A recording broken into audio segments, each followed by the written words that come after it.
검찰이 이재명 더불어민주당 대표를 오늘 오전 추가 기소했습니다. 이화영 전 경기 평화부지사 선고 닷새 만에 전격 기소입니다. 검찰은 그동안 쌍방울 대북송 금액이 이재명 당시 경기도지사에 대한 제3자 뇌물이라고 보고 수사해왔습니다. 검찰은 경기도의 스마트팜 사업비 500만 달러와 방북 비용 대납 300만 달러를 모두 제3자 뇌물로 봤습니다. 우리 돈으로 따지면 100억 원이 넘는 액수입니다. 이 대표는 그간 김성태 전 쌍방울그룹 회장과 대북송금에 대해선 몰랐다는 입장입니다. 하지만 이 전 부지사의 판결문에는 김 전 회장이 이 대표와 통화했다고 볼 정황이 기재됐습니다. 김 전 회장은 2019년 7월 이 전 부지사 휴대전화로 이 대표와 통화하며 북한 사람들을 초대해서 행사를 잘 치르겠다. 저 역시도 같이 방북을 추진하겠다고 진술했습니다. 판결문에는 경기지사가 이화영 전 부지사에게 과감한 대북 행보를 기대했다는 내용도 적혀 있습니다. 검찰이 이 대표를 기소하면서 공직선거법 위반, 위증교사, 대장동 개발 비리에 이어 대북송금까지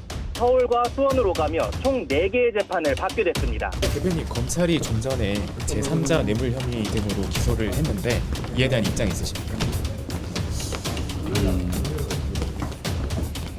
기소를 했다고요? 네. 전에도 말씀드렸는데 검찰의 창작 수준이 갈수록 떨어지고 있습니다. 이 사건이 얼마나 엉터리인지는 국민들께서 조금만 살펴봐도 쉽게 알 수 있습니다. 이럴 힘이 있으면 어려운 민생 챙기고 안보 경제 챙기시기 바랍니다. 오늘 쌍방울권 유튜브 공유하시면서 사건 조작, 모해 위증이라고 좀 올리셨는데 이에 대해서도 한 말씀 부탁드리겠습니다. 이화영 전 부지사 판결 혹시 어떻게 보시는지요? 법원에선 이제 대표님이랑 이제 김성태 전 회장이랑 통화를 했다고 주장하고 있는데 이에 대해서는 어떻게 생각하시나요? 그래요. 좀 가십시오. 말씀하세요. 네. 그 당원 당규 개정 관련해서 김영진 의원님 비롯해서 좀 반대 의견들이 좀 있는데요. 어떻게 보시는지요? 대표님께서도 사태 시한과 관련해서는 좀 반대 의견을 좀 표출하신 걸로 알고 있는데 이에 대해서 한 말씀. 이재명 대표는 굉장히 독재적이고 자의적이고 정당하지 못한 공천권을 행사했다. 그건 나에 대한 엄청난 폭력이었다.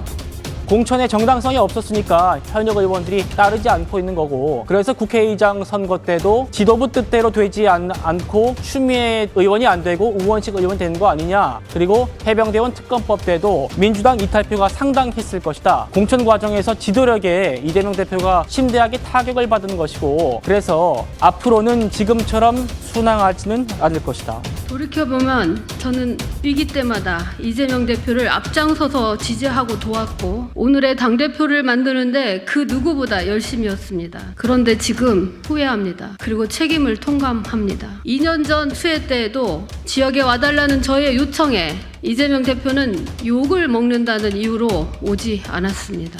동지를 도와주기는커녕 흔들어대고 억지스러운 말로 모함하며 밀어냈습니다. 저도 끝까지 이재명 대표가 무죄라고 믿은 사람 중에 한 명이었죠. 근데 제가 그 백현동 판결문을 보면서 법원에 있는 법관들은 그 사건을 이렇게 볼 거라는 게 확실히 드러난 거예요. 판결문 보고 정말 이제는 포기를 해야 되겠구나. 그냥 그 심정이에요, 포기. 참 정치를 한다는 게 적을 만들면 안 된다는 이야기 항상 있습니다.